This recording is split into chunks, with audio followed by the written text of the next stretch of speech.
Hey everyone, and welcome. Let's dive right into this explainer. Today, we're going on a global journey to explore how different cultures throughout history have personified the totally terrifying and sometimes actually pretty hopeful concepts of prophecy and fate. I'm absolutely thrilled to guide you through this because, honestly, it completely changes how we think about our own futures. We're going to be hopping all over the map, from ancient Greece and the icy realms of Norse mythology, all the way to the rich folklore of Korea, Japan, and China. But before we get into the facts, I want you to really picture this. If you knew disaster was heading your way, is it better to know about it, or would you rather just stay in blissful ignorance? It's a heavy question, right? Throughout history, humanity's urge to peek behind the curtain of time has been incredibly strong. But as we'll see from the sources we're digging into today, getting that sneak peek didn't exactly always come with a happy ending. So here's our roadmap for today. We're going to explore our ancestors' views on the future through 5 quick topics: the burden of knowing, the inevitable weavers of fate, curses and tragic omens, guides to good fortune, and finally, can we change destiny?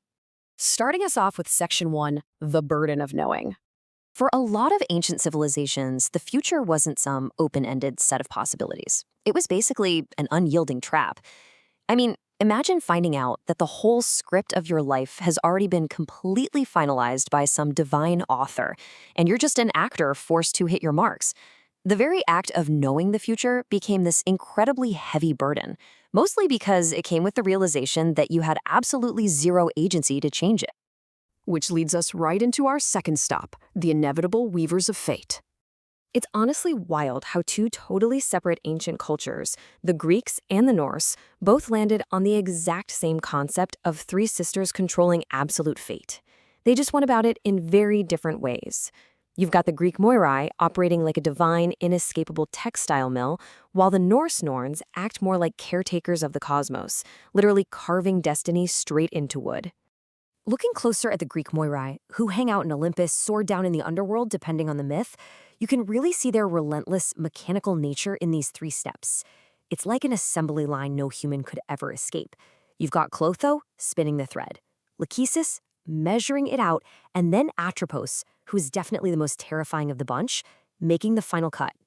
It's a brilliant, if totally chilling metaphor for birth, life, and death. And trust me, there is zero negotiating with these sisters. To give you a sense of just how absolute this was, you've got to hear about the Greek hero Meleager. When he was born, the Moirai prophesied that he'd only live as long as a specific piece of wood in the family hearth remained unburned. Well, his mother, Althea, understandably panics, quickly yanks the log from the fire and hides it in a box to protect him.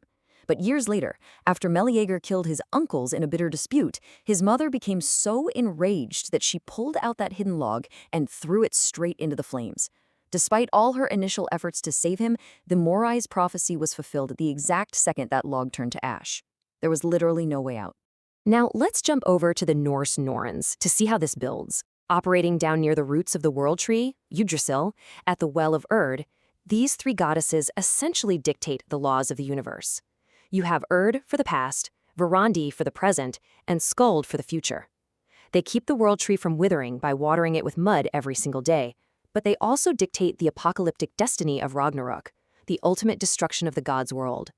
Their rules govern absolutely everything, mortal and divine alike. And here is the absolute kicker. Even the supreme kings of the gods, Zeus and Odin, sought out their wisdom but were utterly, completely powerless to change the destinies these sisters laid out. Odin, who is famous for his relentless, almost obsessive pursuit of knowledge, actually sought the Norns' prophecies to try and prevent his own doom during Ragnarok, but he couldn't change a thing. So you kind of have to ask yourself, if the highest gods are powerless against fate, what chance does a regular mortal have? All right, let's move into our third section, curses and tragic omens. This is where foresight actually becomes a psychological weapon. Take Apollo and the incredibly tragic story of Cassandra. Apollo's the god of prophecy, right? He's the guy behind the famous Delphi oracle, where his priestesses delivered 100% accurate, if sometimes a little metaphorical, prophecies. Well, Apollo gave a Trojan princess named Cassandra the incredible gift of perfect foresight, because frankly, he was hitting on her. But when she rejected his advances, he weaponized the gift. He cursed her so that no one would ever believe her. Imagine having to watch Troy burn, knowing exactly what the Trojan horse was, screaming warnings at your family, and being completely ignored. For Cassandra, knowing the future was absolute torture. Over in Celtic mythology, things get even darker with a tragic omen known as keening. Basically, it's a terrifying, passionate wail of grief that you absolutely never wanted to hear near your home. Just picture sitting in your ancient Irish homestead dead of night and hearing this blood-curdling scream echoing out from the nearby woods or swamps. Because if a banshee was crying outside an O'Brien or O'Connor household, it was an absolute set-in-stone prophecy that a family member was about to die. Known in Celtic as the Bean Sidhe, she usually appears wearing a long cloak with eyes fiery red from weeping. She knows the future, but she doesn't offer any way to fix it. Her wail is just a devastating alarm bell for a destiny that simply cannot be stopped. Phew. Okay, thankfully, it's not all doom and gloom. Let's look at Section 4, Guides to Good Fortune. Check out this amazing bit of language for the Japanese kudan, a literal blending of man and beast that brings profound tidings. The kanji character itself visually combines a person and a cow, which perfectly, literally, represents the prophetic yokai it describes. Unlike the tragic omens we saw in the West, the kudan is this fascinating creature born in rural Japanese farmhouses. It has a human face on a cow's body, and it always emerges right before major historical events or disasters. But here's the beautiful, heartbreaking part. It actually sacrifices its own super short life, dying just days after it's born to give humanity a 100% accurate warning about plagues, wars, or harvests. And because of its protective nature, people actively embraced this prophecy. They'd use pictures of the kudan as talismans on their walls to ward off disaster and invite good luck. 11,520. Just let that massive number sink in for a second. That is exactly how many distinct entities of misfortune the mythical Chinese beast known as the Bai Zi identified. The Bai's completely flips the whole fate concept on its head. Originating from the sacred Kunlun Mountain, this divine, multi-eyed, horned creature capable of human speech met the mythical Chinese Yellow Emperor by the Eastern Sea. But the Bais didn't just say, hey, bad stuff is coming. It gave the emperor the literal instruction manual on how to avoid it. The emperor recorded all of this into the Bais II, a master guidebook detailing all 11,520 spirits, plus the specific rituals needed to stop the disasters they cause. So here, prophecy isn't a trap, it's highly actionable intelligence. And it's a very similar vibe in Korean tradition, where destiny is totally negotiable. The Chilmsong Shin, the deity of the Big Dipper, governs human lifespan, wealth, and fortune.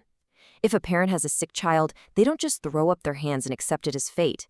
They can actively alter that fate, extending life and bringing good fortune simply by offering pure water and sincere prayer to the stars. The future is treated like a living, breathing negotiation. Which brings us perfectly to our final section.